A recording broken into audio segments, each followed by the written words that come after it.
Béni soit-on, Père. Merci, éternel Dieu de gloire, pour ce moment de louange et d'adoration, Père. Nous arrivons au moment de ta parole, Père. Saint-Esprit, merci de prendre le contrôle. Dispose toutes choses pour nous, tes enfants, pour le message que tu as mis sur mon cœur, Père, ce matin, dans cet après-midi. Pour ceux qui n'ont pu être là, ceux qui sont connectés, qui m'écoutent, qui me regardent depuis le monde partout où ils sont. Que cette prédication puisse, Père, instruire ton peuple, motiver quelqu'un, encourager quelqu'un, édifier quelqu'un, pour la seule gloire de ton Seigneur, Père. Seigneur Jésus, aujourd'hui nous parlons de toi encore. Et encore nous parlons de toi. Et encore nous parlons de toi. Conduis toutes choses, Saint-Esprit. Merci pour ta parole. Au nom de Jésus-Christ. Amen. Asseyez-vous, je suis le pianiste. Vous pouvez m'accompagner juste un peu. Voilà, dans le fond. Si tu veux te le poser, pianiste, tu peux te le poser. Tu peux mettre quelque chose et que je joue en continu pendant que je lève le chant. Cette prédication, il est 15h06, ça va prendre pratiquement une heure, il reste 15 maximum, jusqu'à 16h.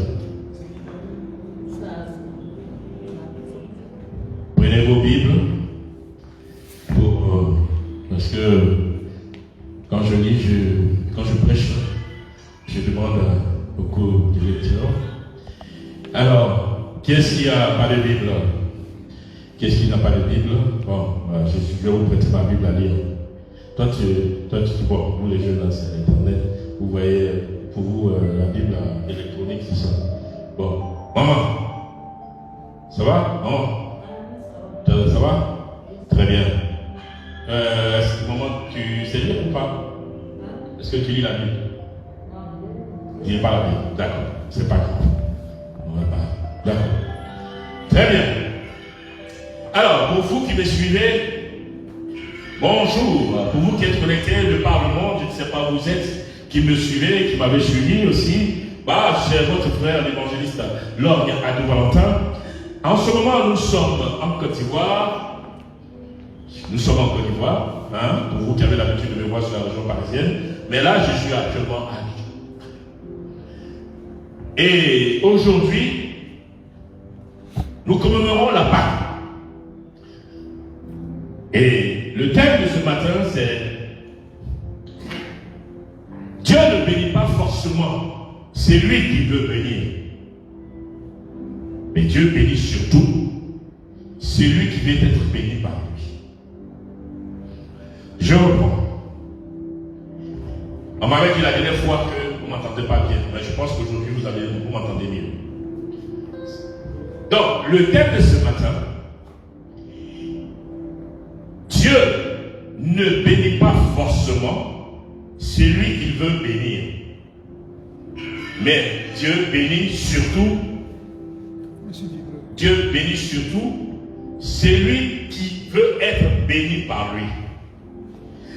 Alors, je sais que lorsque j'ai mis ce thème sur cette affiche que j'ai partagée partout sur Internet, sur YouTube, sur Facebook, sur Instagram, sur Twitter, sur tous mes comptes, sur WhatsApp, où j'ai envoyé aux différentes personnes, je sais que beaucoup de personnes ont été intriguées par le titre.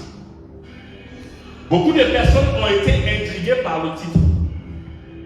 Pourquoi dit-il Dieu ne bénit pas forcément celui qui veut bénir, mais il bénit surtout celui qui veut être béni par lui. Alors beaucoup se sont interrogés, ils ont dit certainement, il y a quelque chose, il y a une énigme, il y a une subtilité. Oui, effectivement, frère. Pour toi qui me suis, il y a une subtilité. Il y a une subtilité. Lorsque je dis que Dieu ne bénit pas forcément celui qu'il veut bénir, mais il bénit surtout celui qui veut être béni par lui, il y a une subtilité. Alors, dans ce thème-là, il y a deux parties. La première partie, quand je dis Dieu ne bénit pas forcément celui qu'il veut bénir. Donc, il y a le mot forcément. J'ai dit Dieu ne bénit pas forcément celui qui veut bénir. Ça veut dire il peut le faire comme il peut ne pas faire. En fait, là, je parle de la grâce de Dieu. La grâce, c'est une faveur imméritée. C'est une faveur imméritée que Dieu te fait par rapport à quelque chose. Mais la grâce aussi, c'est une capacité surnaturelle de faire quelque chose que tu n'es pas en temps normal capable de faire. Il y a la faveur imméritée de Dieu, mais il y a la capacité surnaturelle que Dieu t'accorde de faire quelque chose qu'en temps normal tu n'es pas capable de faire. Et je vous dirai plus en profondeur.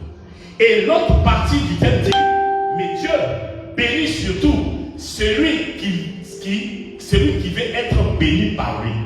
Autrement dit, dans cette autre partie, dans la deuxième partie, je parle de l'obligation de Dieu de te bénir.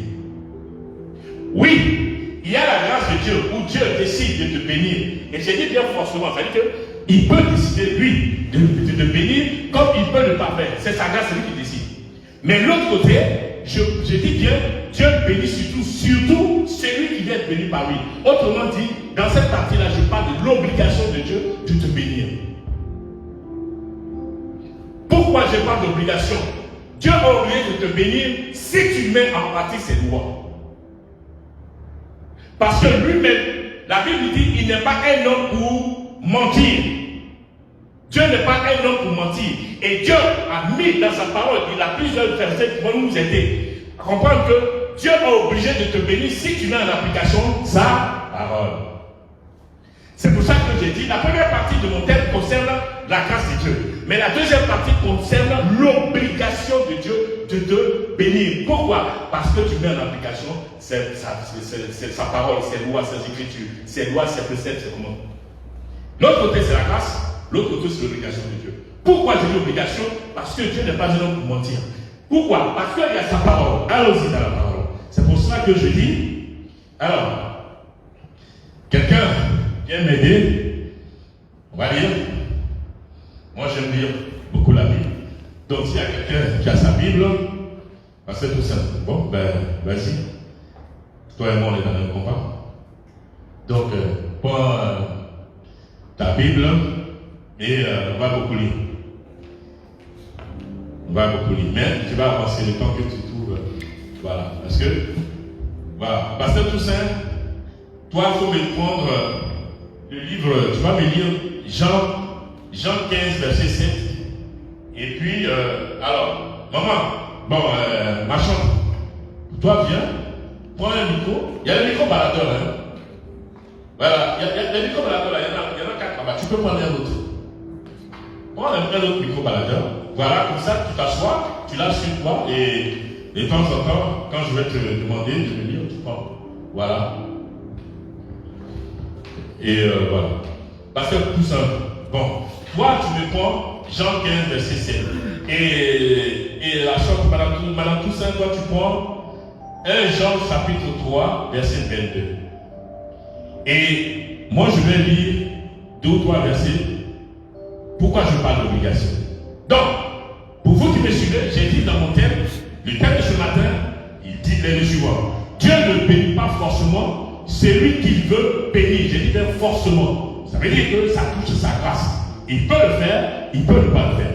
Maintenant, la deuxième partie du thème dit, mais Dieu bénit surtout, j'ai dit surtout, celui qui veut être béni par lui.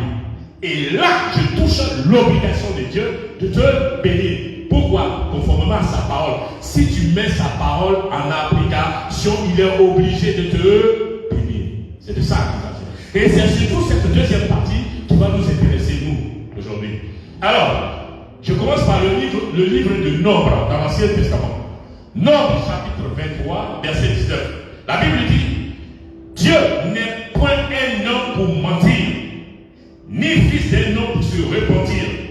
Ce qu'il a dit, ne le fera-t-il pas? Ce qu'il a déclaré, ne l'exécutera-t-il pas? Ça, c'est Nombre 23, Nombre chapitre 23, verset 19. Je vais lire encore. Le livre de Jérémie, toujours dans l'Ancien Testament, Jérémie chapitre 1, verset 12, il dit quoi? Et l'Éternel me dit, Jérémie chapitre 1, verset 12, il reprend, et l'Éternel me dit, Tu as bien vu, car je veille sur ma parole pour l'exécuter.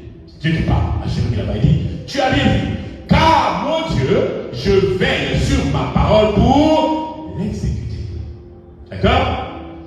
Et l'homme a dit, Dieu n'est point un homme pour mentir, ni le fils d'un homme pour se repentir. Ce qu'il a dit, ne le fera-t-il pas?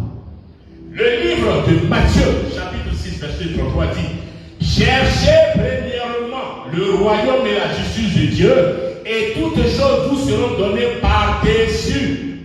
Nous sommes dans le Nouveau Testament. D'accord? Bien, Jean 15, verset 7. Lis-moi, mon frère. Jean 15, verset 7. Jean 15, verset 7. Oui. Si vous demeurez en moi, et que la parole demeure en vous, demandez ce que vous voudrez, et cela vous sera accordé. Amen. Si vous demeurez en moi, et que mes paroles demeurent en vous, demandez ce que vous voudrez, et cela vous sera accordé. Qui parle ici? Jésus. Jésus. La parole. On a commencé dans l'ombre. On a commencé dans l'Ancien Testament où Dieu parlait. On vient, Jésus aussi vient dire. 1 Jean 3, verset 22, que dit-il? 1 Jean 3, verset 22, que dit-il? 1 Jean 3, verset 22. Oui. Quoi que ce soit que nous sommes quoi que ce soit que nous demandions, nous le recevons de lui, parce que nous gardons ses commandements et que nous faisons ce qui lui est agréable. Merci. Vous avez compris? Quoi que ce soit que nous demandions, nous le recevons de lui parce que nous gardons ses commandements et que nous faisons ce qui lui est agréable. Et nous l'avons lu, le pasteur Touchel a dit, si vous demeurez en moi et que je demeure en vous, demandez ce que vous voulez et il vous sera accordé. Regardez tout ce que nous avons lu. Regardez tout ce que nous avons lu faire. Je dis, le thème que je traite aujourd'hui, le sujet, il comporte deux parties. La première partie, j'ai dit bien, Dieu ne bénit pas forcément celui qui veut bénir. Là, ça touche sa grâce. Il peut le faire, il peut ne pas le faire. Ça, c'est lui qui dit.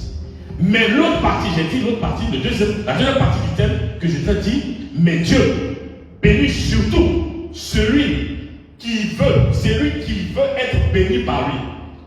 Et si tu veux, là, ça touche l'obligation de Dieu de te bénir. Pourquoi? Parce qu'il dit, si tu demeures en moi et que moi je demeure en toi, demande ce que tu veux. Tu seras accordé. Et nous l'avons lu. Quoi que ce soit que tu demandes, si toujours la parole est avec toi, demande. C'est pour ça que je dis, si toi tu veux que Dieu te bénisse là, il y a quelque chose que tu dois faire. L'autre côté, c'est la grâce de Dieu. L'autre côté, c'est l'obligation de Dieu. Pourquoi? Parce que tu mets en application ces écritures. Bien aimé, aujourd'hui, le monde entier fête la Pâque. Mais posons-nous la question.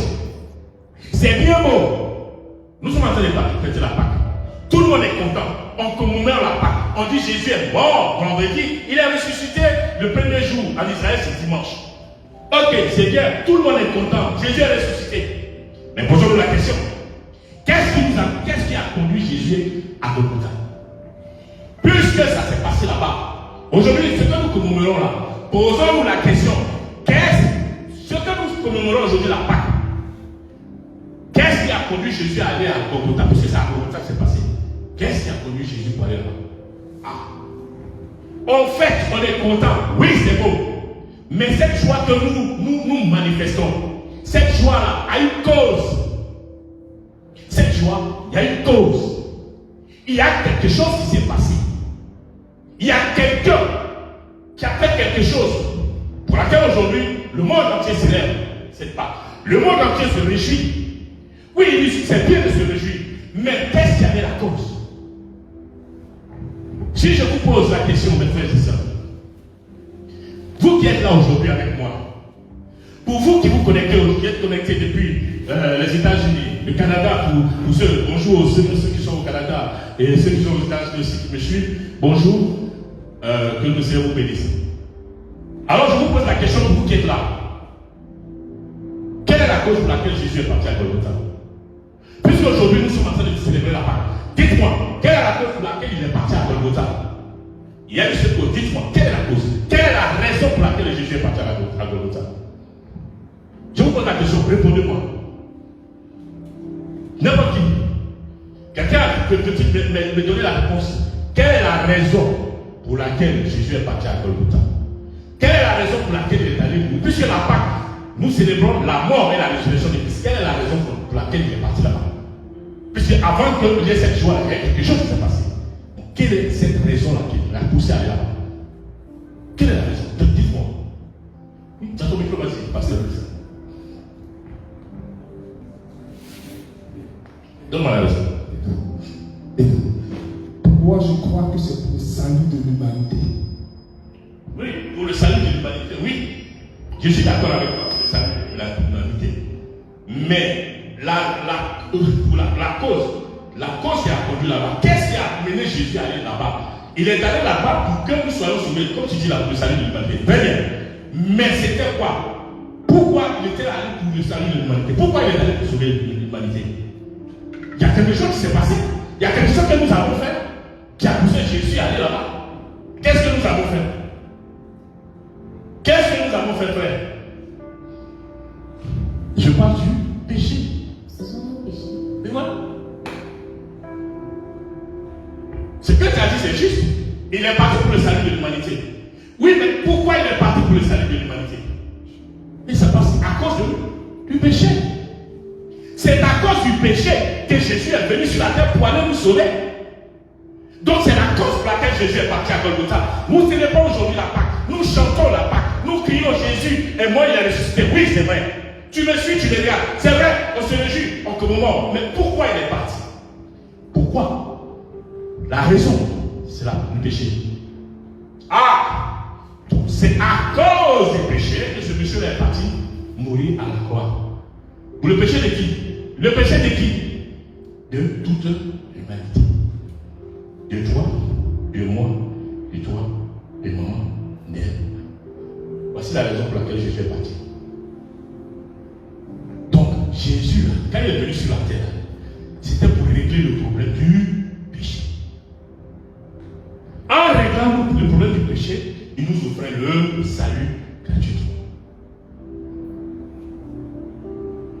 Bien aimé, quand on parle du péché, il y a deux. Il y a le péché et le péché.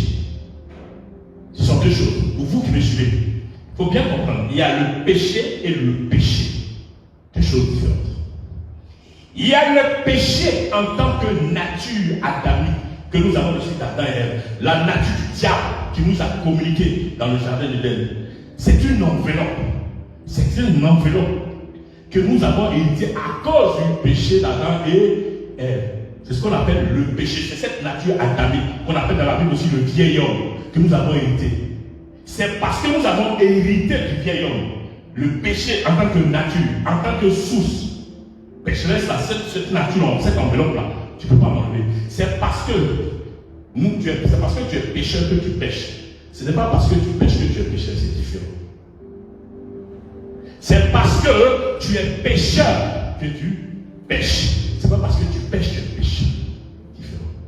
Le péché en tant que nature adamique, nature que nous avons héritée du diable quand nous avons péché, qu'on appelle dans la Bible aussi le vieil homme. Cette nature adamique que nous avons aimée, qu'on appelle aussi communément la chair. Cette nature-là. Donc ça s'appelle le péché.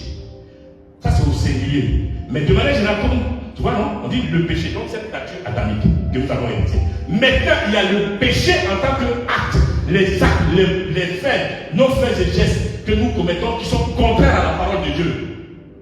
Mais de manière générale, comme on a quand même plusieurs, on dit toujours les péchés. On le dit souvent au pluriel, les péchés.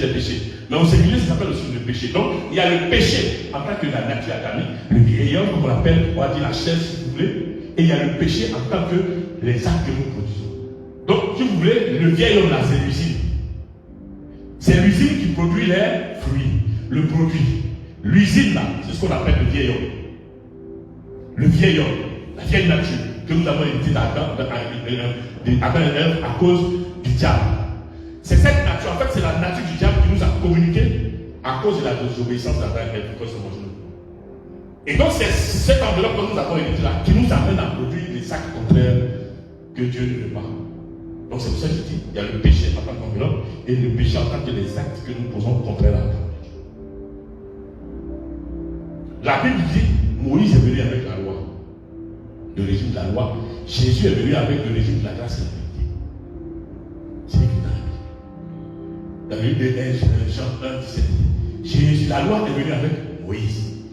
Jésus est venu avec la grâce et la vérité. Bien aimé, c'est bien de commémorer la Pâque. C'est bien de danser, Jésus est ressuscité. C'est bien de dire, mais il est ressuscité. Donc, avant, pour ressusciter, il faut mourir. Parce que si tu ne meurs pas, tu ne peux pas ressusciter. Mais alors, s'il est mort à cause de quoi? Il est mort à cause de quoi? De ton péché, toi qui me regardes. De mon péché, moi qui prêche. De ton péché, toi qui es dans la salle. Voici la cause, bien aimé. Donc c'est bien, nous chantons, nous commémorons la Pâque, mais souvenons-nous. Mais la raison pour laquelle, la cause, le péché. Mais alors cette Pâque, elle nous apporte quoi? Elle nous apporte quoi? On bénéficie de quoi maintenant? Qu'est-ce que nous devons maintenant tirer de cette Pâque? L'aide de la question. C'est bien beau de chanter et de danser. On gagne quoi de la Pâque? Qu'est-ce qu'on va retirer de la Pâque? Qu'est-ce que la Pâque doit nous apporter? Quelle transformation dans notre vie?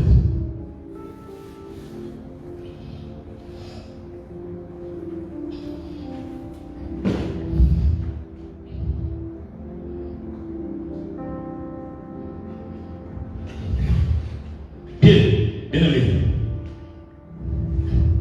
Dieu ne cherche pas des gens qui croient en lui. Dieu cherche des gens qui croient en sa parole. Je dis, Dieu ne cherche pas des gens qui croient en lui. Dieu cherche des gens qui croient en sa parole. Parce qu'il est là. C'est profond. Dieu ne cherche pas des gens qui croient en lui, Dieu, mais qui croient plutôt en sa parole. Parce que lui, il est la parole. Au commencement, il était là. Lui, il est la parole. C'est subtil. C'est subtil.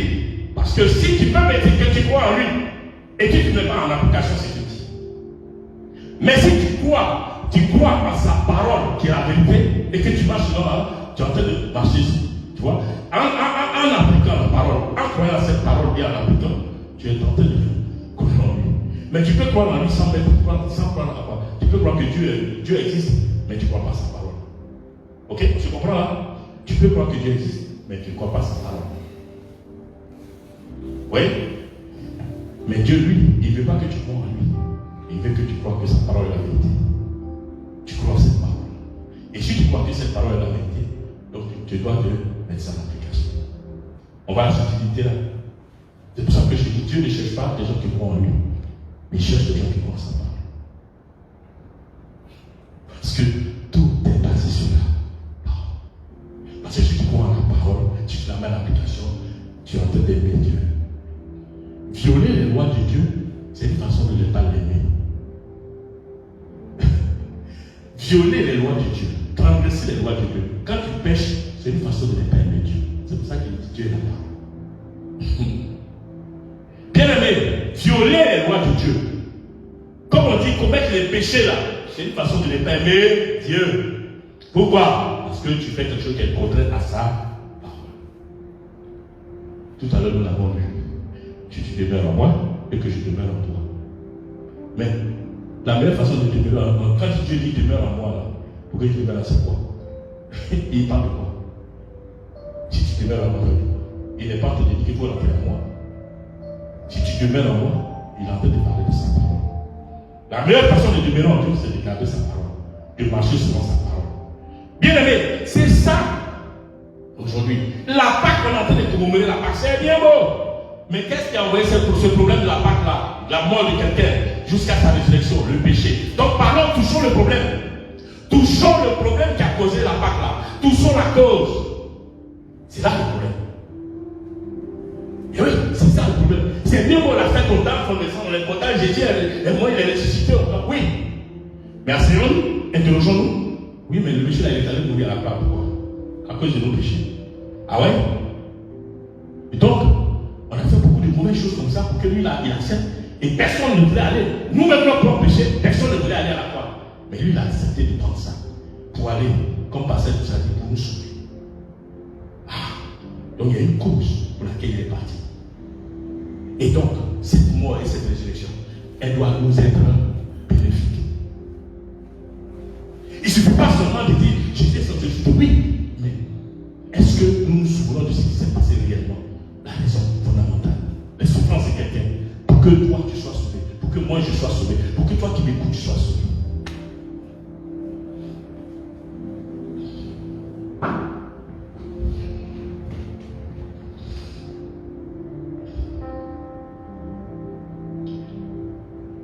La Bible dit, dans le livre de Jean, chapitre 14, Jean chapitre 14, du verset 21 au verset 24, c'est lui qui a mes commandements et qui les garde, c'est celui-là qui m'aime. Passez tout simplement, prends-moi ça s'il te plaît. Jean 14, chapitre 14, verset 21 à verset 24. Jean 14, verset 21 à verset 24. Que dit-il? je lis la parole de Dieu. Celui qui a le commandement et qui les garde, c'est celui qui m'aime. Et celui qui m'aime sera aimé par mon Père. Merci. Je l'aimerai et je le ferai connaître à lui. Jude, non pas Iscariote, lui dit, Seigneur, d'où vient que tu te feras connaître à nous et non au monde? Jésus lui répondit, si quelqu'un m'aime, il garde ma parole et mon Père l'aimera. Nous viendrons à lui et nous ferons notre demeure chez lui. Celui qui ne m'aime pas ne garde point mes paroles, et la parole que vous entendez n'est pas de moi, mais du Père qui m'a envoyé. Merci. J'ai dit tout à l'heure, violer les commandements de Dieu, c'est la façon de ne pas l'aimer. Et Jean 14 vient de nous dire, celui qui a mes commandements et qui les garde, c'est celui-là qui m'aime. Et celui qui m'aime, c'est l'ami de mon Père. Je l'aimerai et je me ferai connaître. Je me ferai connaître à lui. Et plus loin, il dit, si quelqu'un m'aime, il gardera ma parole et mon Père l'aimera. Et nous viendrons à lui et nous ferons notre demeure chez lui. Celui qui ne m'aime pas ne garde pas ma parole. De l'autre côté. Tout à l'heure, quand je disais que violer les lois de Dieu, c'est une façon de c'est la façon de ne pas l'aimer. Quand il dit, si tu demeures en moi et je demeure en toi, demande ce que tu veux et tu veux. C'est ça le thème que j'ai dit. Dieu bénit surtout celui qui vient être béni par lui. Donc, celui qui vient être béni par lui doit marcher selon les commandements de Dieu, doit garder les commandements de Dieu, doit garder les commandements de Dieu. Donc, si toi tu veux être béni par Dieu, tu dois marcher selon les commandements de Dieu. C'est ce que nous sommes en train de dire. Si tu veux être béni par Dieu, il y a une contrepartie. Tu dois marcher selon les commandements de Dieu. Et Dieu, Jésus le dit, celui qui m'aime, garde ma parole. Ah, voici comment on aime Jésus. Voici comment on aime Dieu. Garder sa parole, ça veut dire marcher selon ses préceptes. Il ne suffit pas de dire, on entend beaucoup de personnes, des gens disent, j'aime Jésus, j'aime Jésus. Oui, tu dis tu aimes Jésus. Mais quand on voit les actes que tu poses, c'est contraire. Jésus dit, celui qui m'aime garde ma parole. Il demeure en moi. S'il demeure en moi, je demeure en lui. C'est ça. Bon, toi tu dis que tu aimes Jésus et tu es constamment dans la désobéissance. Mais de quel amour tu parles? On va toujours le faire le problème. Jésus dit, c'est lui qui m'aime garde ma parole. Bon, toi tu dis que tu aimes Jésus, mais tu es constamment dans le péché. De quel amour tu parles? Bien aimé, ce ministère d'évangéliste que Dieu m'a donné, c'est un ministère pour proclamer les oracles de Dieu. Et souvent, souvent les évangélistes là, ils vont mettre le doigt sur. Mais ce n'est pas de leur faute, c'est Dieu qui fait comme ça. C'est le ministère comme ça. Ils vont mettre le doigt sur le péché pour dire tout acculer et puis après maintenant on te donne. Mais oui, je suis venu pour t'annoncer la parole pour que l'Esprit de Dieu ouvre tes yeux pour sortir. sortir de là ce qui est mauvais. Je ne suis pas venu pour faire joujou avec quelqu'un. Quand le Seigneur m'a appelé pour qu'il va annoncer l'évangile, il ne m'a pas dit va faire cadeau à quelqu'un. Il m'a dit annonce la vérité. Dis-leur la vérité. Cette vérité va que tes prédécesseurs ont commencé à toi aussi. C'est cette parole-là. C'est bien beau, j'aime Jésus, j'aime Jésus. Mais quand on regarde tes faits et gestes, les actes, c'est contraire. C'est contraire à la parole. C'est contraire. Tu es constamment dans la rébellion. Tu es constamment dans le péché. Quel amour tu parles? De quel amour tu parles? Jésus dit, celui qui m'aime garde ma parole. Toi, tu ne gardes pas. On dit de ne pas faire de faux témoignages contre les gens. Tu es tout le temps en train de faire de faux témoignages contre les gens. Pour ceux qui ont lu les 10 commandements de Moïse, Moïse dit, tu ne témoigneras pas, tu ne feras pas de faux témoignages contre quelqu'un. Tu es tout le temps en train de faire de faux témoignages contre quelqu'un. Tu es tout le temps en train de calomnier. Tu es tout le temps en train de convoiter. Bon. Dieu dit ceci, et même garde ma parole. Toi, tu fais le contraire. Tu aimes Dieu. C'est pas moi qui le dis, on vient de le dire. Si tu m'aimes, il dit celui qui. Et il dit, si tu ne gardes pas ma parole, c'est que tu ne m'aimes pas. Ah, c'est profond. Voici notre vie. Voici la vie des enfants de Dieu. Il faut revenir à la réalité. On aime le folklore. Là où ça bouge. Là où, Dieu, il y a le miracle. Oui, c'est bien. Et après? Oui, l'onction de Dieu vient, la puissance de Dieu se manifeste. Le Saint-Esprit fait le travail. Oui, et après? Après, on fait quoi? Oui, tu as obtenu le miracle. Après? Même le miracle, la guérison que Dieu t'a accordée aujourd'hui, tu peux la perdre. Parce que si Dieu t'a guéri, Dieu peut te guérir de quelque chose. Mais si tu ne sais pas préserver la guérison, le mal peut revenir. Donc tout n'est pas seulement que la puissance de Dieu se manifeste, on te guérit de la maladie. Aussi, il faut préserver cette guérison. Parce que si tu retournes dans la même bêtise, ça revient. Touchons le problème. La Pâque est là. La Pâque, on voit Jésus et moi, il est ressuscité. Oui, mais il est mort pourquoi? Il y a un problème là. Quelque chose, le fondamental. Il dit, je meurs pour ne pas que vous retombiez dedans. Je meurs. Il dit, je vous ai donné le salut.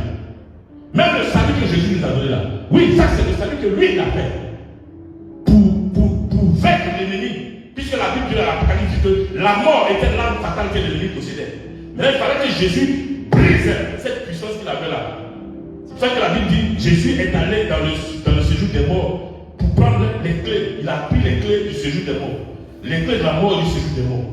Comme le diable, les concierges dans les gars, il a des clés, ils ont tout arraché. Maintenant Jésus a dit, oui, moi j'ai réglé le problème. D'accord? Moi j'ai réglé le problème du péché à la croix. Mais c'est pas fini. Vous avez votre part à faire aussi. Moi j'ai réglé le problème pour ne pas que le péché vous domine. Parce que le péché dominait l'homme dans l'Ancien Testament. Et tant que Jésus n'était pas venu régler le problème, l'homme ne pouvait rien faire. C'est pour cela que la Bible dit que tous les ans, le souverain sacrificateur devait aller dans la présence de Dieu en ayant tué le sang, un animal, prendre le sang pour aller dans la présence. Et le sang de l'animal était un sang imparfait. Parce que c'était des animaux. Il fallait un sang pur pour pouvoir régler le problème. C'est bien bon la Pâque. Jésus a ressuscité, oui. Lui a fait le travail. Maintenant, nous, on est sur la terre, on fait quoi? Toi, tu es sur la terre, on fait quoi? Il a fait la Pâque. La Pâque là, est-ce que tu comprends la Pâque? Est-ce que toi qui me écoutes là, tu comprends la Pâque? Jésus et moi, il est ressuscité. Oui, alléluia. Maintenant, la Pâque là, ça te sert à quoi? La Pâque là, ça me sert à quoi? Qu'est-ce que je retiens de la Pâque? Qu'est-ce que tu retiens de la Pâque? Là est la question fondamentale.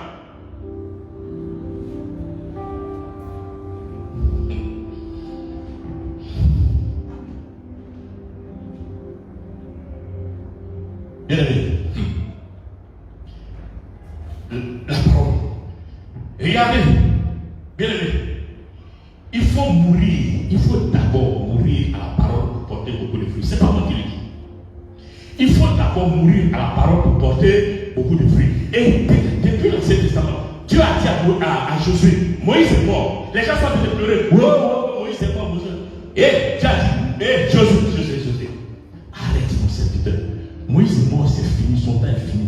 Maintenant, c'est toi qui as la lourde charge de prendre le peuple pour rentrer dans le pays qui coule le lait et le miel. Alors, Dieu vient dire à Josué, il dit, voici ce livre-là. Médite le jour et nuit pour agir fidèlement. Car c'est alors alors que tu auras du succès, de la réussite dans toutes tes entreprises.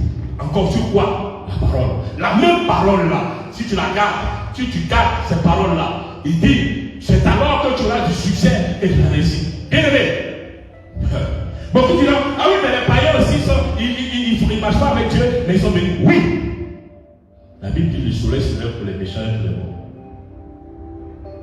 Le païen, oui, il est béni. C'est vrai. C'est la bénédiction matérielle. Mais toi, est-ce que c'est seulement toi, chrétien, c'est la bénédiction matérielle que tu cherches? Ou bien tu cherches aussi à sauver ton âme? Lui, peut-être, les païens, il n'est pas conscient qu'il y a une deuxième mort, une deuxième vie après la mort. Toi, tu es conscient de ça. Alors, qu'est-ce que tu veux? Tu veux faire comme le païen, t'en foutre, et puis mourir, aller dans la gêne, l'enfer, le feu là-bas, le feu de l'enfer? Ou bien tu veux sauver ta vie, sachant, étant conscient qu'après la mort, il y a une deuxième vie. Oui, le païen est béni. Oui, c'est là. C'est vrai. Mais toi aussi, tu es béni. Le païen ne veut pas que toi, chrétien, tu n'es pas béni. Il y a même la bénédiction appelle à des lois. La richesse appelle à des lois. Tu ne fais pas ce que tu veux. Même quand tu fais des affaires, tu dis dans l'entreprise, tu ne comprends pas le chiffre d'affaires et le bénéfice. Dans le chiffre d'affaires, il y a des charges. Il y a des frais enlevés. Mais si tu vas confondre un chiffre d'affaires et le bénéfice, c'est pas une voiture de l'entreprise. Il y a des lois.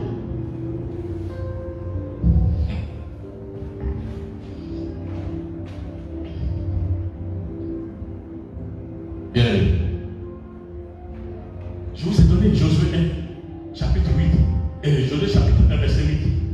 Dieu a dit à Josué que ce livre de la loi ne s'éloigne point de ta bouche. Médite le jour et nuit pour agir fidèlement selon tout ce qui est écrit. Car c'est alors que tu auras du succès dans tes entreprises. C'est alors que tu réussiras. Dieu dit quoi à Josué? Médite ma parole pour agir quoi? Fidèlement. Car la conséquence, il dit car c'est alors que tu auras du succès, de la réussite dans ce monde. Car c'est une conjoncture, c'est la conséquence. Si tu agis fidèlement à ma parole. Tout à l'heure, nous l'avons lu. Si tu gardes ma parole, si tu te mets à moi, demande ce que tu veux et tu auras. C'est pour ça que je dis que si toi, tu gardes la parole de Dieu, tu marches selon les principes de Dieu, Dieu est obligé de te bénir. Si tu agis fidèlement selon ce qui est écrit, tu auras du succès, de la réussite. Si tu gardes ma parole, si tu demeures à moi, demande ce que tu veux. Je te donne. Cherche premièrement le royaume de Dieu et sa justice et tu auras tout. C'est pour ça que j'ai dit obligation. Dieu n'est pas un homme ou m'a dit, c'est sa parole. Il dit fais ça et demande ce que tu veux. Il dit quoi que tu demandes, il va t'accorder. Si tu gardes ma parole et ceci. Donc, le péché que tu as fait, puis Jésus a pu pointer à la croix là. Jésus dit laisse tomber ça, ne fais plus ça pour que je suis déjà parti là-bas, c'est fini. Je n'irai pas une deuxième fois. Si tu t'entends dedans, tu te fatigues. Si tu restes dans ce même péché là aussi, tu te fatigues. Tu n'auras pas ce que tu veux. Parce que si tu gardes, si tu brises mes lois, tu ne marches pas selon mes lois, c'est que tu ne m'aimes pas. C'est pas moi qui ai dit. Celui qui m'aime, il garde mes lois. C'est pas moi qui ai dit. C'est lui qui m'aime, garde. Et moi, si tu gardes ma parole, je viendrai à toi. Mon Père sera venu chez toi. On va souper avec toi. Le Père, le Saint-Esprit, on va venir chez toi. On va souper avec toi. À condition que tu gardes ma parole. Et quand tu fais ça, il te demande ce que tu veux. Moi, je suis dans l'obligation de le faire. Parce que c'est ma parole. Je ne suis pas un homme mentier. Je vais sur ma parole pour l'accomplir. C'est pour cela que je dis l'obligation de Dieu. Messieurs, jeune homme, il te concentrer sur la parole. Arrête de jouer ton portable. Quand il s'agit de vous, quand on annonce le message, ça te concerne. Donc, tu ne joues pas avec ton portable, tu te concentres pour écouter la parole de Dieu. Bien aimé. Même, vous l'avez dans le chapitre de Jean chapitre 12, verset 24. Qui est-ce la maman tu l'as chante, vas-y. Hein? Madame Toussaint. Jean 12, verset 24, il dit quoi? Pasteur Toussaint, prends Jean 15, verset 5. Madame Toussaint, lis-moi Jean 12, s'il te plaît. Jean 12, verset 24. Et Pasteur Toussaint, tu prends Jean 15, verset 5. Dis quoi? Jean 12, 24 dit, en vérité, je vous le dis, si le grain de blé qui est tombé en terre meurt, il reste seul. Mais s'il meurt, il porte beaucoup de fruits. Si le grain de blé qui est tombé en terre meurt, il reste seul. Mais s'il meurt, il porte beaucoup de fruits. Oui, parce que nous allons dire pourquoi. Jean 15, verset 5. Jean 15, verset 5. Je suis le cep. Vous êtes les sarments. Celui qui demeure en moi et en qui je demeure porte beaucoup de fruits. Car sans moi, vous ne pouvez rien faire. Merci. Je suis le cep. Vous êtes le sarment. Celui qui demeure en moi, que je demeure porte beaucoup de fruits. Il n'a pas dit porte du fruit. Il dit tu portes beaucoup de fruits. Quand ça va, vous ne pouvez rien. Et Madame Fabien dit, si le grain de blé qui est tombé en terre meurt, il ne porte pas de fruits. S'il meurt, il porte beaucoup de fruits. Regardez dans les deux versets qui ont dit, à chaque fois on dit, tu portes beaucoup de fruits, porte beaucoup de fruits. Tu dois mourir, le grain de blé doit mourir pour porter beaucoup de fruits. Le grain de blé doit mourir pour porter beaucoup de fruits. Ça veut dire que c'est dans la mort de la graine que se trouve la multiplication. C'est dans la mort du blé, du grain, que se trouve la puissance, la multiplication. Dieu a dit, soyez féconds, multipliez la suite. Donc, c'est quand le grain de blé meurt, c'est là-bas maintenant que la puissance de la reproduction se manifeste. C'est là-bas que la puissance de la multiplication se manifeste. Regardez le grain de maïs. On prend ici le grain. Quand on le met dans la terre, si le grain est mort, ça sort quoi? Ça sort une branche. Si une branche de maïs, on peut avoir combien? On peut avoir au moins 2, 3, 4 000 épis de maïs. Oui. Pour un seul grain qui sort, sur une tige, tu peux trouver 2, 3 maïs. Pourquoi? C'est dans la mort de la graine là que se trouve la puissance de la reproduction. C'est dans la mort de la graine que se trouve la puissance de la multiplication.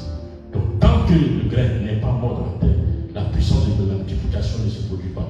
Tant que la graine n'est pas morte dans la terre, la puissance de la reproduction ne se manifeste pas. Autrement dit, tant que le grain de blé dont on parle, c'est la semence, la parole de Dieu, si elle n'est pas morte en toi, tu ne peux pas porter beaucoup de fruits. Quand on parle de semence, il faut prendre tout. Insulter quelqu'un, c'est une semence. Gifler quelqu'un, c'est une semence. Maudire quelqu'un, c'est une semence. Quel que soit l'art que tu portes, c'est une semence. Pourquoi? Parce que tôt ou tard, ça va porter des fruits. Tu sèmes l'amour, tu récoltes l'amour. Tu sèmes la haine, tu récoltes la haine. Chaque fruit se reproduit selon son espèce. Tu sèmes l'amour, tu récoltes l'amour. Tu sèmes la haine, tu récoltes la haine. Tu sèmes la jalousie, tu vas récolter le fruit de la jalousie. Tu sèmes la rancune, tu vas. Quand je dis tu sèmes la rancune, c'est-à-dire que si tu es rancunier avec quelqu'un, toi aussi tu vas récolter le fruit de la rancune. Si tu es jaloux, tu vas récolter le fruit de la jalousie. Le fruit de la jalousie va t'amener à créer des problèmes. C'est une semence. Bien aimé, c'est une semence. Oui, Jésus nous a sauvés, c'est vrai. Mais donc, la bénédiction sur la terre, il y a un prix à payer. Il y a un prix à payer. Donc, autrement dit, celui qui veut être béni par Dieu doit marcher selon les lois de Dieu. Ah oui, c'est bien pour la plaque. Mais la cause c'est le péché. Jésus dit, j'ai réglé le problème du péché. Donc maintenant, il faut qu'on vous enseigne pourquoi je suis allé mourir à la croix. Pour ne pas que vous le tombiez dedans. Donc, bien aimé, si tu veux être béni par Dieu, tu dois marcher selon les lois de Dieu. C'est pour ça que je dis, Dieu bénit celui qui veut être béni par lui. Si tu veux que Dieu te bénisse, tu dois marcher selon ses lois, ses commandements, les garder. Bien aimé. Sinon, si tu ne veux pas être béni par Dieu, tu es libre d'aller faire ce que tu veux. La Bible dit que Moïse est venu avec la loi, Jésus avec la grâce et la vérité. Mais la loi, elle nous a été donnée pourquoi? Quand on parle de la loi de manière générale, on va parler de ça touche tout, ça englobe tout ce qui est les commandements, les préceptes, les ordonnances de Dieu, mon cher. Depuis l'Ancien Testament, tout ça, ce sont les instructions de Dieu. Oui, mais Moïse est venu avec ça. Pourquoi? La Bible dit la loi a été un pédagogue pour nous envoyer à Christ. La loi a été un pédagogue pour nous envoyer à Christ. La loi a été un enseignant pour nous envoyer à Christ, pour nous amener progressivement à Christ, qui allait venir plus tard avec la grâce et la vérité, le vrai. Et ça, pour vous qui lisez la Bible, pour vous qui lisez la Bible, et pour ceux qui sont connectés, vous avez, je vous donne des versets, vous lirez chez vous. Vous avez le livre de Galates, chapitre 3, verset 19 à verset 20. Galates, chapitre 3, verset 19 à verset 20. La Bible dit, pourquoi donc la loi? Voici la question. Pourquoi donc la loi? Elle a été donnée ensuite à cause des transgressions, jusqu'à ce que vers la postérité jusqu'à ce que vers la postérité à qui la promesse a été faite. Regardez, vous voyez la question? Pourquoi la loi? C'est Galates chapitre 3, verset 19 à 20 qui dit, elle a été donnée ensuite à cause des transgressions, jusqu'à ce que vers la postérité à qui la promesse a été faite. Voici la première réponse. On est toujours dans Galates 3. On va sauter. On va jusqu'à Galates verset 23 au verset 29. Vous lirez tout. Il dit, avant que la foi vienne, nous étions enfermés sous la garde de la loi, en vue de la foi qui devait être révélée. Au verset 24, il dit, ainsi la loi a été comme un pédagogue pour nous conduire à Christ, afin que nous fussions justifiés par la foi. Oui? Donc vous lirez ça sur vous. Je n'ai pas le temps de vous lire tout ça. Galates chapitre 3, verset 23 au verset 29. Le premier que j'ai lu, c'est Galates chapitre 3, verset 19 au verset 20. Bien aimé, vous voyez tout ça? Oui? Si vous allez à 1 Timothée chapitre 1, verset 9 à 10, la Bible dit, sachant bien que la loi n'est pas faite pour le juste, mais pour les méchants, les rebelles, les impies, les pécheurs, les irréligieux, les profanes, les passifs, les meurtriers, les impudiques, les infâmes, les voleurs d'hommes, les menteurs, les parjures, et tout ce qui est contraire à la sainte doctrine. 1 Timothée 1, 9 à 10. Bien aimé. Bon, voici les choses. On parle de la loi. La loi, elle a été donnée pourquoi? Pour nous amener à Christ. La loi a été un enseignant pour nous amener à Christ. Christ est venu avec la grâce et la vérité. Mais la grâce et la vérité, on peut l'acquérir par la foi. La foi, c'est le moyen par lequel tu vas acquérir cette grâce et cette vérité. La foi. Moïse est venu avec la loi. Tu dois marcher, tu crois en Dieu. Tu crois en Dieu, c'est bien. C'est bien beau de dire croire en Dieu. Dieu, lui, ce n'est pas de la bouche. Même nous qui sommes sur la terre là, quand tu dis à quelqu'un que tu l'aimes, tu démontres. L'amour se démontre. Il ne suffit pas seulement de dire, un homme va dire à sa femme, je t'aime. Est-ce que c'est suffisant? Vous les hommes, là, vous êtes là, je vous pose la question. Les femmes là aussi sont là. Dites-moi, quand tu vas aller dire à une femme, je t'aime là, dans la bouche seulement, elle va te regarder comment? Elle va attendre quoi? Des preuves. Ah non, maman, elles sont là, non. Parce que tu sais, c'est pour ce là. Quand tu as vu ta femme et puis tu l'as regardé là, quand tu es parti lui dire je t'aime là, elle t'a regardé d'abord, oui, tu as dit je t'aime. Mais elle attendait les preuves de ton amour. Prouve-moi que tu m'aimes. C'est parce que tu lui as prouvé que tu l'aimes qu'elle a accepté de marcher, de te suivre. N'est-ce pas? Si tu ne lui avais pas prouvé, elle allait venir. Tu n'es pas le seul candidat. Les candidats sont nombreux. Il y a embouteillage. Ah, tu dis embouteillage. Donc chacun doit prouver. Maman, c'est pas vrai? Mais il y a embouteillage. Toi aussi tu veux l'autre feu. C'est chacun, celui qui va prouver le plus d'amour pour la femme, c'est ça elle va prendre. Elle va voir là où il y a son intérêt. Oui, c'est faux. Mais c'est ça la réalité. Mais jeune frère, vous qui êtes là, vous êtes garçon, non? Tu sors. Quand tu vois les jeunes filles là, tu dis, hey, je suis ici, tu vas parler. Quand tu parles, tu vas te regarder comme ça. Mais après toi, il y a une autre aussi qui l'appelle pour la draguer, qui va répéter les paroles là. Mais elle va voir entre vous deux là qui est concret. L'amour se démontre. Il ne suffit pas seulement de le dire. L'amour se démontre. C'est parce que tu vas démontrer par ton comportement. Ce n'est pas seulement dire que tu vas acheter voiture pour lui donner. Non. Par ton comportement, par ta manière de faire, ta manière d'être avec. C'est ça qu'elle va voir. Et que maintenant, elle va juger. C'est sur ça qu'elle va peser la balance. Elle va faire peser sur sa balance entre ces hommes-là. Celui-là, il va bien. Celui-là, il est poli. Celui-là, il est ceci. Même s'il n'a pas beaucoup d'argent, il est poli, il est ceci, il est cela. C'est comme ça que ça va marcher. Vous comprenez? Il ne suffit pas seulement de venir déposer Range Rover devant sa maison. Tu déposes Range Rover devant sa maison et puis tu lui parles mal. Tu t'en fous d'elle. Elle s'en fout. Elle va te virer. Si c'est une personne qui ne s'occupe pas des Range Rover, elle va te virer avec ton Range Rover. Il y a des gens qui ont les moyens, mais ils ne savent pas parler, ils ne savent pas démontrer. Ils disent, ouais, je vais prendre la voiture là de déposer. Mais ils pensent que oui, voiture là va déposer, puis ça a tapé dans l'œil de la femme et puis c'est fini. Il dépose voiture là, mais elle s'en fout de lui. Ah, parce que ce n'est pas sa voiture là seulement, elle veut voir ta personnalité. Peut-être elle préfère avoir quelqu'un qui n'a qu'un petit vélo, mais qui la respecte, qui lui donne de l'honneur, que quelqu'un qui va lui donner un Range Rover et qui lui parle mal.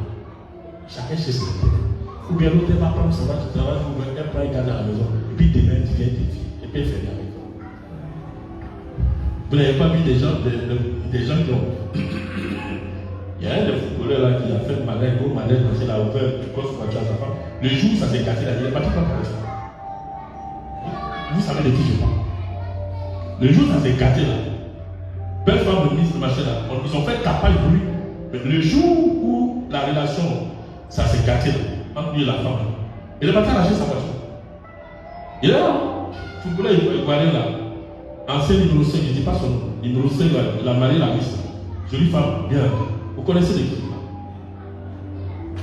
Quand ça s'est gâté dans la relation, il est parti arracher la voiture qu'il a acheté pour donner à la femme. Mercedes, c'est un bel marché, il est à l'âge. Ah. Oui. Mes frères. Jésus a dit, dans la parole, il y a un moment, Jésus a dit, je ne suis pas venu pour abolir la loi, mais je suis venu pour l'accomplir. Je suis venu pour l'accomplir. Ça, c'est dans Matthieu 5, verset 17 à 18. Il dit, ne croyez pas que je sois venu pour abolir la loi ou les prophètes. Je suis venu non pour abolir, mais pour accomplir. Car, je vous le dis en vérité, tant que le ciel et la terre ne passeront point, il ne disparaîtra pas de la loi un seul iota ou un seul trait de lettre, jusqu'à ce que tout soit accompli. Jésus dit, il parle à ses disciples, il dit, ne croyez pas que moi, Jésus, je suis venu pour abolir la loi ou les prophètes. Je ne suis pas venu pour abolir la loi, non, mais je suis venu pour l'accomplir. Ça veut dire quoi? Jésus dit, ne pensez pas que ce que les Moïse, les prophètes ont dit auparavant, là, je suis venu annuler ça. Non, mais moi, je suis venu maintenant vous démontrer la loi au départ. Quel est le sens profond que mon père avait en tête quand il a donné ça à Moïse? Je suis venu vous révéler maintenant la loi. C'est-à-dire que je ne suis pas venu pour l'abolir, mais je vais vous l'accomplir. C'est-à-dire que je vais vous révéler le sens profond de la loi, les Écritures. Et maintenant, Jésus prend un exemple. Oui, pour élucider ce que Jésus dit là. Il dit, je ne suis pas venu abolir la loi. Mais qui a donné cette loi-là? Moïse. Il dit, mais Moïse et les prophètes. Il dit, mais moi je suis venu pour l'accomplir. Je suis venu vous montrer la loi là, tout son sens. Elle va prendre tout son sens. Je vais vous montrer maintenant en profondeur la loi, les Écritures. Ce que mon père avait en tête à l'origine, quand il donnait ça à Moïse. Pour que ça nous aide. Et nous allons comprendre pourquoi. On prend un exemple. On prend un exemple.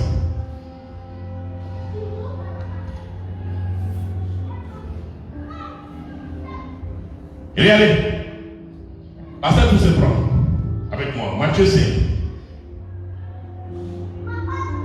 Matthieu 5, verset 21 à verset 22. Jésus dit, je ne suis pas venu à abolir la loi, non, mais pour l'accomplir, non. On va voir une démonstration. Matthieu 5, verset 21 à 22. Il dit quoi? Matthieu 5. Verset 21 à 22. Verset 21 à 22. Oui. Vous avez entendu qu'il a été dit aux anciens, tu ne tueras point. Celui qui tuera mérite d'être puni par les juges. Mais moi je vous dis que quiconque se met en colère contre son frère mérite d'être puni par les juges. Mais quiconque quoi?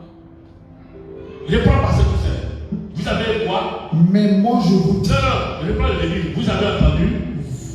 verset 21. Oui. Vous avez entendu qu'il a été dit aux anciens, tu ne tueras point. Merci. Attends. Qui parle là? Jésus. Il dit quoi? Vous avez entendu qu'il a été dit aux anciens. Vous avez entendu. Donc je ne suis pas venu abolir ce qui sont dit au peuple. Vous avez entendu. Maintenant continue, il dit quoi? Celui qui tuera mérite d'être puni par les juges.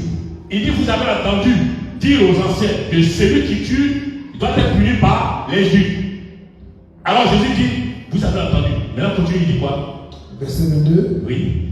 Mais moi, Jésus, je vous dis que quiconque se met en colère, comme son frère, mérite d'être puni il mérite d'être puni par les juges. Hein? Que celui qui dira à son frère, Raka, mérite d'être puni par le Sanhédrin. Merci. Et que celui qui lui dira, insensé, mérite d'être puni par le feu de la chair. Merci. Et regardez un autre verset qui va nous aider. Éphésiens chapitre 4. Lis-moi, pasteur, tout ça, Éphésiens chapitre 4. Éphésiens chapitre 4. Et Madame Trabi, prends-moi Matthieu 5, verset 27 à 28. Trabi, vas-y. Éphésiens chapitre 4, verset 1. Verset 26 à 27. Verset 6. Si vous mettez en colère, ne péchez pas. Que le soleil ne se couche pas sur votre colère. Et ne donnez pas accès au diable. Merci. Et allez. Jésus dit, vous avez entendu dire aux anciens que tu ne tueras point. Mais moi je vous dis, celui qui se met en colère contre son frère, il mérite d'être puni par les juges. Et là, qu'est-ce qu'il vient dans Éphésiens? Il dit, si vous mettez en colère, ne dormez point sur votre colère. Ne donnez pas accès au diable. Jésus dit quoi? Il dit, je ne suis pas venu abolir la loi que vous avez entendue dire aux anciens, mais je suis venu pour vous montrer l'application. Je suis venu pour l'accomplir. Je vais vous montrer. Il dit, ce n'est pas seulement, moi Jésus, je ne m'occupe pas seulement de l'acte que vous avez posé qui a tué ton frère. Non, mais la colère, l'acte là, tuer là, c'est l'acte final. Ça c'est l'acte final. Mais avant que cet acte final là, tu poses cet acte là, il y a eu un processus qui a été enclenché dans ton cœur. Il dit la colère. C'est la colère qui t'a animé là, qui t'a poussé à aller tuer le péché. Donc Jésus dit, le monsieur qui a tué là, oui il a tué, d'accord. Mais toi-même qui nourrit la colère en toi aussi tu mérites d'être puni. Jésus dit, je ne suis pas venu abolir la loi. Je vais vous montrer ton sens. On va la profondeur. Pourquoi? Il dit, quand vous mettez en colère, ne dormez pas avec. Ne donnez pas accès au diable. Donc la colère est un accès. Donc en fait la colère est un accès qui va te pousser à aller tuer la personne. Jésus dit que ne garde pas la colère sur toi. Que tu ne dormes pas avec. Pourquoi? Parce que tant que tu ne pardonnes pas, tu vas ruminer cette colère. Tu vas ruminer cette colère. Et cette colère, le diable va trouver un élément en toi, la colère. Et maintenant, il va venir la vie te tourmenter. Et maintenant, te mettre des mauvaises pensées dans la tête. Et tu vas ruminer ça. Et tu vas passer à l'acte. La colère a été un accès pour aller tuer ton frère. Jésus dit, celui qui a commis là, il dit la colère. Vous voyez comment? Jésus, il dit, je ne suis pas venu abolir. Ça a été dit dans l'Ancien Testament sur la loi. Mais moi maintenant, je vous montre tout son sens. Pour dire, pour ne pas aller tuer, pardonne. Enlève la colère, parce que c'est un accès. L'ennemi. Le diable va aller dire, ah mais Seigneur, tu as dit de pardonner. Et il ne veut pas pardonner. Il veut garder la colère en lui. Donc c'est le droit de travailler dessus. Et bien le diable va se appuyer sur sa colère, la colère, et va te pousser à te tuer. Vous voyez? Jésus a dit, je ne suis pas venu pour abolir la loi, mais pour vous montrer tout son sens. Vous voyez, mon frère? Donc, cette part que nous sommes en train de parler, on est en train de se réjouir dessus-là, c'est l'ensemble de tous ces péchés-là. Le manque de pardon des autres. C'est ça qui a amené les gens à tuer, à poser des actes. Et Jésus dit, je suis venu régler le problème. Pourquoi? Parce que la nature du péché était en nous. Et cette nature-là nous poussait à commettre des actes ignobles. Et regardez, un autre point. Donnez-moi 10 minutes et on va arrêter. Parce qu'on a commencé un peu en retard, mais après nous, il n'y a pas de culte. Aujourd'hui, on nous a dit qu'il ne soit pas culte. Donc, on a commencé à 15h50. Plutôt 14h50. On a 3 heures. Il est 16h, on a encore dans le temps. Voilà. On a encore dans le temps. Mais donnez-moi 10-15 minutes, on va arrêter. On va prendre un autre point pour démontrer ce que Jésus a dit. Maman, Papi, dis-moi Matthieu 5, verset 27 à verset 28. C'est bon là, jeunes frères, ils suivent, il y a des gens qui suivent là-bas. Bonjour à vous qui êtes connectés. Matthieu 5, verset 27 à 28. Matthieu 5, 27 à 28. Oui, il dit quoi? Vous avez appris qu'il a été dit, tu ne commettras point d'adultère. Merci. Il dit quoi? Vous avez appris qu'il a été dit. Vous avez appris. Qui vous a appris ça? C'est sur la loi de Moïse là-bas. Vous avez dit. Vous avez appris. Jésus le dit, je ne suis pas venu abolir la loi ou les prophètes, mais je suis venu l'accomplir. Donc, ce que Moïse a dit là, il dit je ne passe pas. Mais je vais vous montrer le sens profond de ce que Moïse vous a dit là. Mon papa, bon Dieu, quand il avait, au départ, quand il a décidé de donner la loi à Moïse là, c'est parce que c'est ce qu'il avait en tête. Vas-y, il dit quoi? Verset 28. Oui. Mais moi je vous dis. Mais moi Jésus, je vous dis. Que quiconque regarde une femme pour la convoiter a déjà commis un adultère avec elle dans son cœur.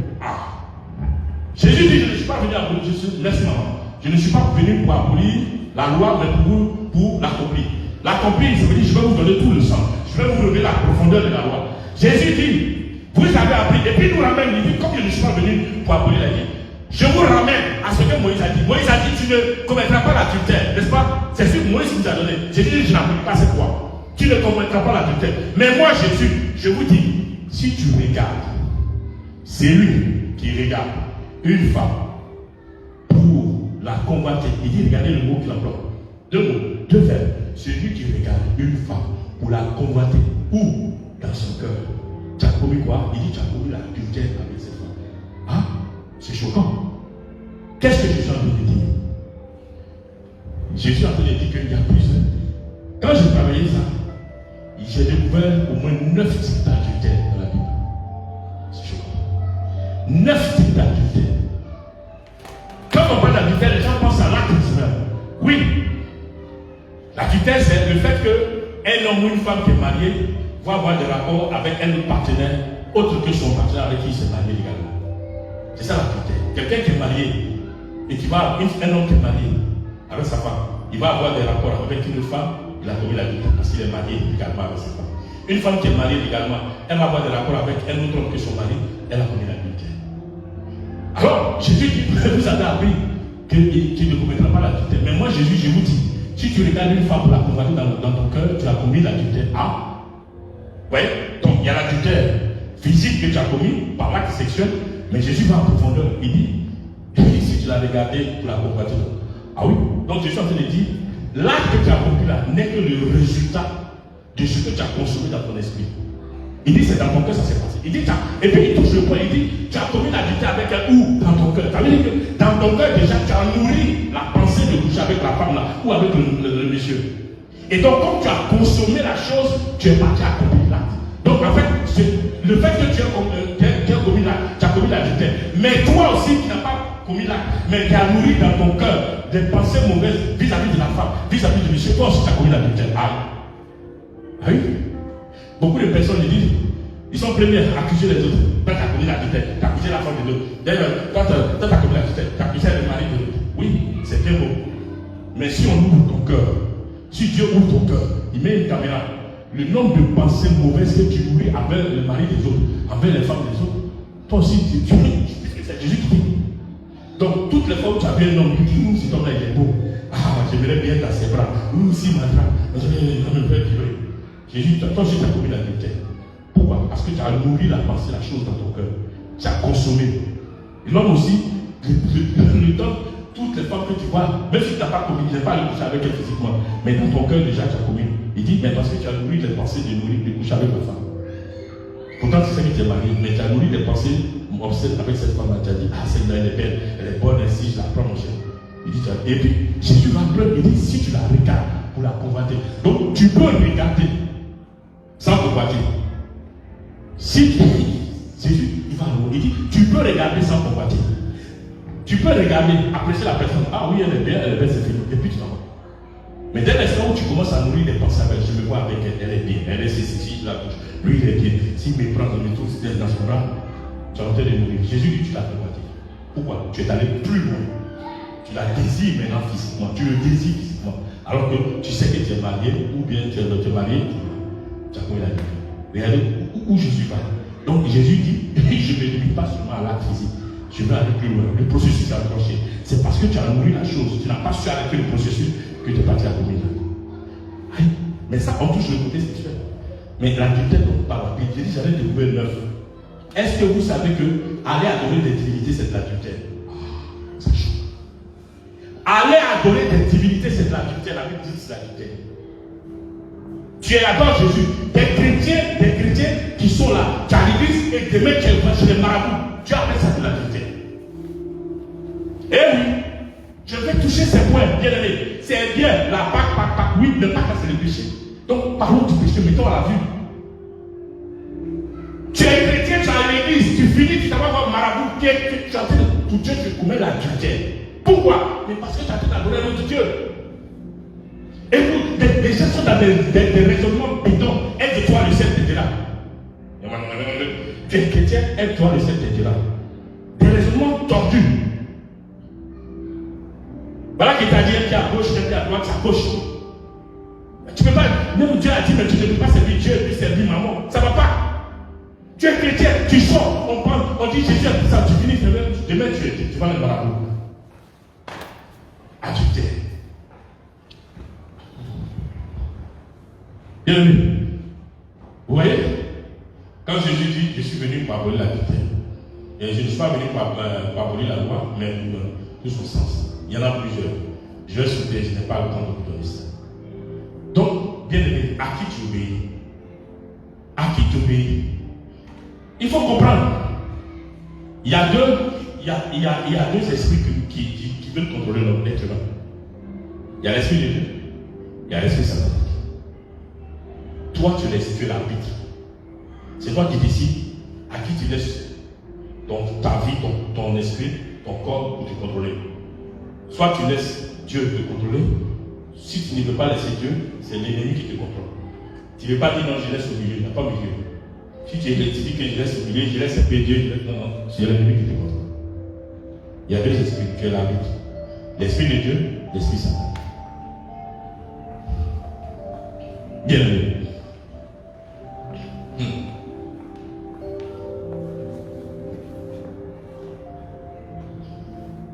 Un autre point, je touche ces points-là pour nous amener à comprendre le poids du péché et de pouvoir marcher selon les places de Dieu. Si tu veux être béni, bien aimé, si tu veux être béni par Dieu, il y a des conditions, il y a des choses que tu dois mettre en place.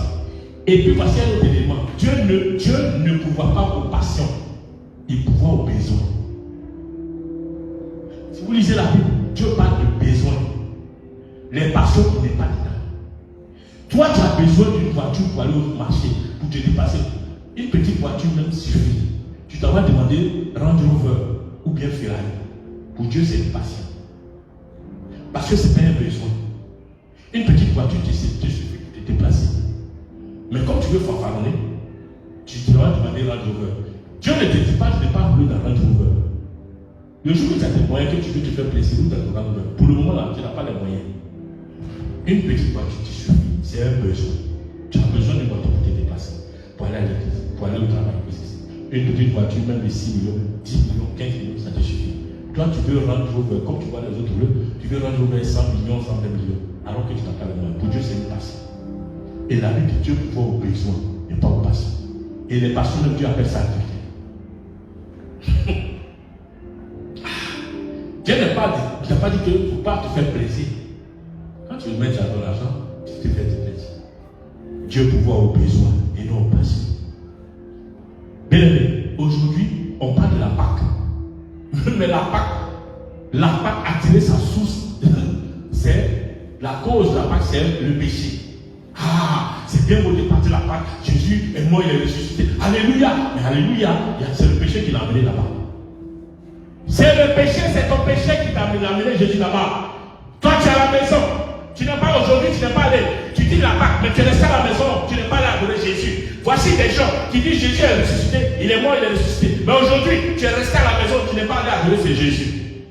Et pourquoi tu dis Jésus, alléluia, Jésus est mort, il est ressuscité. Mais tu es à la maison. Tu es à la maison. Tu es à la maison, tu manges, tu dors. Tu es à la maison, tu fais tes programmes. Mais tu as oublié Jésus. Et tu es là, tu dis Jésus est ressuscité, il est mort, il est ressuscité. Alléluia, c'est la Pâque. Oui, tu vas aller manger. Mais même aller l'adorer, tu as oublié. Allez l'adorer, tu as oublié. Tu as oublié. Tu dis tu es chrétien, tu es l'enfant de Dieu, tu as oublié. Même le jour de la Pâque, c'est là où même tu fais parler avec ta femme et tes enfants. Voici le problème. Mettons ça à la surface de la terre. Pas. Quand on te met ça là, quand on te parle un message comme ça, quand on te parle de la Pâque là, ça atténue ta joie de la Pâque. En fait, tu dois apprendre toi-même pour comprendre que oui, le monsieur là, il a souffert, il a fait quelque chose, il faut se remettre en cause. La Pâque doit nous amener à nous remettre en cause. Qu'est-ce qui a conduit la Pâque? La Pâque là, on ne doit pas seulement regarder le côté je Dieu, moi il est ressuscité. La Pâque là doit nous amener, nous les chrétiens, nous les enfants de Dieu, à nous remettre en cause. Pour comprendre que c'est nos péchés qui ont amené. Donc il ne faut plus prendre encore une fois de la Pâque. Et hélas,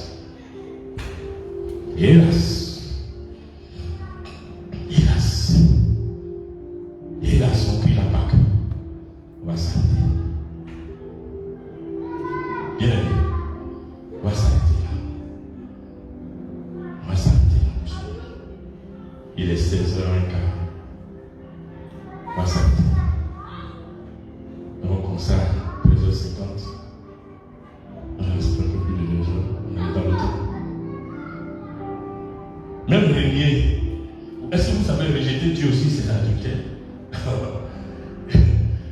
On va lire ce dernier verset là. Maman, Trabi, prends-moi Esaïe 54, verset 5.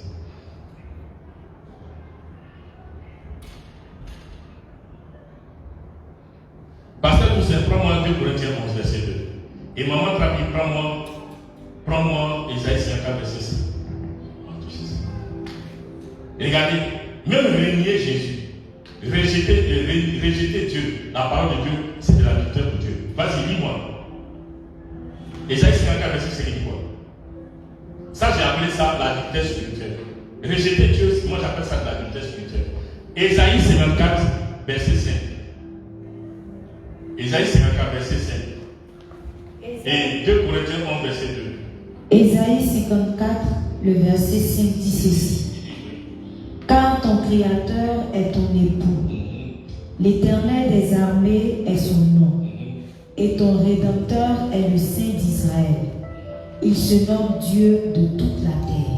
Amen. Merci. Il dit quoi? Car ton Créateur est ton époux, et ton Rédempteur est le Saint d'Israël. Regarde, ton Créateur. Qui est ton Créateur? Dieu le Père. Ton Créateur est ton époux. Hein?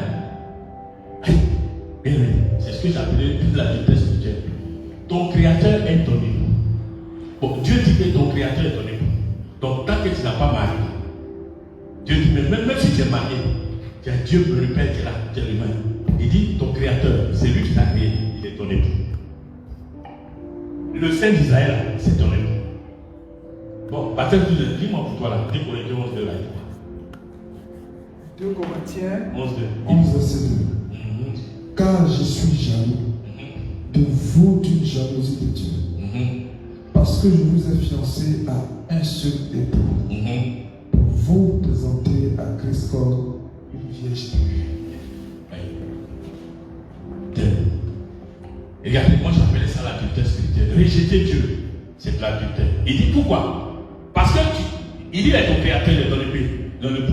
Bon, le fait que tu le rejettes, lui, tu le rejettes pour qui? Pour un autre homme, pour un autre Dieu. Tu as commis de l'adultère. Parce que lui, il t'a marié. Il dit ton Créateur est ton époux. Mais quand tu le laisses tomber, tu t'en vas adorer d'autres dieux. Tu as commis l'adultère spirituelle. Moi j'appelle ça l'adultère. Pourquoi? Parce qu'il dit qu'il est ton époux. Donc tu es en alliance avec lui. C'est ça la profondeur de la parole. Quand le Seigneur m'a appelé m'asseoir pour comprendre, j'ai dit j'ai trouvé au moins 9 causes d'adultère. 9 cas d'adultère. Ton Créateur est ton époux. C'est choquant. Donc Dieu est ton époux. Que tu sois marié ou pas marié, Dieu dit ton Créateur est ton époux. déjà il y a plus même point. Vous voyez comment? Bien aimé, je vais m'arrêter là aujourd'hui. La Pâque, c'est bien. Mais connaissons, mais remémorons les causes de la Pâque. Et prenons conscience que c'est le péché qui a envoyé tout le problème. La Pâque que nous vivons là, la cause là, c'est le péché. Donc, mettons le doigt sur le péché là qui a conduit à la Pâque là. Et prenons en considération ce péché là. Ton péché. Donc chacun doit se rappeler, oui, j'ai péché et puis ça a envoyé Jésus-Christ à la mort. Et je suis en train de danser. Donc, est-ce que je continue dedans? Est-ce que j'enlève mon pied dedans? Je veux être béni par qui? Par Dieu. Mais si je veux être béni par Dieu, donc les péchés que je commettais qui m'ont amené mon Jésus à la croix, là, je dois quitter dedans. Ah oui, c'est beau pour la Pâque. On voit le bon côté de la Pâque. On voit oui, Jésus est mort, il est ressuscité, oui. Mais la cause là, on oublie sa vie de faire. Non, il ne faut pas oublier. Il faut prendre la cause en considération. C'est le péché qui l'a amené là-bas. Et le péché de qui? De toi, de moi, des ici. Même si tu es pasteur, ton péché aussi, mon péché aussi a amené Jésus. Donc la Pâque, ça me concerne moi aussi. Moi aussi, mon péché. Et chaque jour, je me m'assois pour mettre ma vie en lumière. La Bible est comme un miroir. Je mets ça devant pour dire, la Pâque là, mon péché a envoyé Jésus là-bas. Maintenant, quelle est ma vie? La Pâque là, j'en bénéficie comment? Comment je peux profiter de la vie? Et si je veux être béni par Dieu, il faut que je prenne en considération les causes, la cause qui a amené Jésus à la croix, les péchés. Bien aimé, nous voulons le salut, nous sommes des chrétiens, nous sommes des enfants de Dieu. Bien aimé, on mettra le doigt sur ça. On ne passera pas des messages pour mal. C'est fini ça. Moi, quand le Seigneur m'a appelé, il m'a dit, il n'y a plus de messages pour mal. Ils sont en train de mourir. Les gens passent des messages, on ne met pas le doigt sur ça. On mettra le doigt. Ça va faire mal. Bien, ça va te faire mal. Ça va te brûler. Je préfère que ça te brûle. Je m'en fous de toi. Quand Dieu m'a appelé, c'est pas à cause de lui. À la fois avoir des médias, ça se comprend. Je t'annonce. Parce que si je ne t'annonce pas la vérité, la parole, lorsque je vais aller prier, il va me dire à cause de quoi l'argent ne parle pas de la vérité. S'il me supprime, s'il me combat là-bas, toi tu ne pourras pas venir me sauver. Si moi je suis en parole avec Dieu, qui pourra venir me sauver? Mais si toi tu en parles avec, si toi tu en parles, je peux venir plaider. Si toi tu en parles avec quelqu'un, je peux venir plaider pour toi devant Dieu. Parce que je suis son moins. Mais moi, si maintenant Dieu parle avec moi là, toi tu vas prier, oui tu vas prier. Mais est-ce qu'il peut maintenant m'écouter? Parce que c'est lui qui m'a appelé. Il va régler mon problème. Quand il va me filmer là, est-ce que toi tu peux venir mettre ta main pour dire, tu vas prier Seigneur, pour dire oui Seigneur, pardon, il faut lui pardonner. Mais si d'accord, bien aimé. Que la Pâque nous serve. Cette Pâque que nous commémorons encore cette année, qu'elle nous serve de leçon. Et que la cause de la Pâque, nous ne l'oublions pas. Et si tu veux être béni par Dieu, alors il y a des conditions. Si tu ne veux pas être béni par Dieu, tu es libre de vivre ta vie. Oui, bien aimé, il faut savoir où tu es. Tu es enfant de Dieu, même j'ai enseigné ça. Est-ce que être chrétien, c'est forcément être un enfant de Dieu? Est-ce qu'être chrétien, j'ai enseigné ça une fois, mais une fois je me suis rendu. J'enseigne ça en France. Est-ce qu'un chrétien est-il forcément un enfant de Dieu? J'ai posé ça. J'ai enseigné ça. Ils ont dit oui, je t'aime à cette blanc. J'ai dit donc tout chrétien n'est pas un enfant de Dieu. C'est bien pour lui crier. Oui, je suis chrétien. Et écoute-moi, un chrétien n'est pas forcément un enfant de Dieu. Parce qu'un enfant de Dieu, par contre, il est chrétien. Un chrétien n'est pas forcément un enfant de Dieu. Un enfant de Dieu est un chrétien. Ah oui, pourquoi? Parce que le marabout aussi dit qu'il est chrétien. Le féticheur dit qu'il est chrétien. Dimanche, il est à l'église. Il appelle ça être chrétien. Après, il fait ses fétiches, il tue les gens, mais il est à l'église. Il est chrétien. Bon, maintenant, toi, tu dis que chrétien. Même si tu dis que chrétien, c'est aller à l'église là. Critique que chrétien, c'est croire en Dieu, c'est ça? Voilà, les gens donnent des définitions. Je suis chrétien, crois en Dieu, je suis chrétien. Mais les démons, la Bible, je vais te choquer. J'ai enseigné ça en France. Même en Israël, même, j'ai choqué les gens. J'ai dit, toi, tu dis que tu es chrétien. Mais les démons aussi sont chrétiens. Parce que la Bible dit, tu crois en Dieu, tu le fais bien. Vous lisez dans Marc 5. Mais les démons, les démons aussi croient en Dieu, mais ils tremblent. Bon, donc tu peux dire aussi, si les démons croient en Dieu, eux aussi sont chrétiens parce qu'ils croient. Donc toi aussi tu crois, les démons aussi croient. La Bible dit les démons croient.